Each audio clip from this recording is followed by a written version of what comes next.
ஏற்கனவே ரொம்ப பிரச்சனையில தான் இருந்தேன். நான் இந்த பிரச்சனையிலேயே என்னால் சமாளிக்கவே முடியல. கோர்ட்டு கேஸுன்னு தான் போயிட்டு இருக்கேனே தவிர மக்களுக்கு என்னால் நிறைய ஃபுல்ஃபில்லாக வேலை செய்ய முடியல. ஜாதி ரீதியாக என்னை இன்சல்ட் பண்ணுறாரு ஒரு கிளர்க்கு.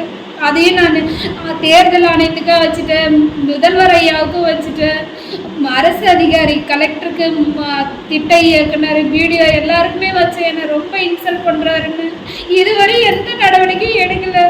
இந்த பத்திரிகையாளராவது எனக்கு ஏதாவது உதவி பண்ணுங்க, எனக்கு ரொம்ப கஷ்டமா இருக்குது.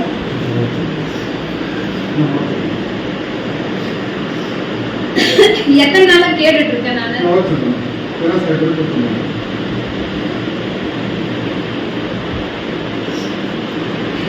வவுச்சர் பில் இல்ல பாருங்க, நான் கேட்டது பில்லு இங்க பாருங்க, பில் இருக்கா பாருங்க.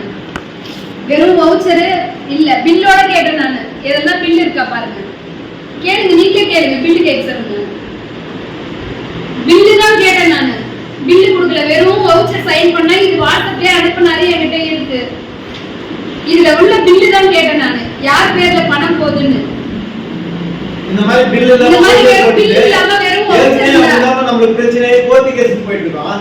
கோர்ட் கேஸ் ஏற்கனவே அந்த மாதிரி பண்ணிட்டு தான் போயிட்டு இருக்கோம். அந்த அம்மாக்கு ட்ரான்ஸ்ஃபரே போட்டாங்க. நல்லா வெறும் பில் வவுச்சர் கொடுக்கறாரு பாருங்க, பில் இல்ல, ஒண்ணுத்துல கூட பில் இல்ல. நீங்க பாருங்க, கேளுமா, நீ ஒரிஜினல் வவுச்சர் கேளு. ஒரு தலைவருக்கு வவுச்சர் கேட்கறதுக்கு உரிமை இல்லையா?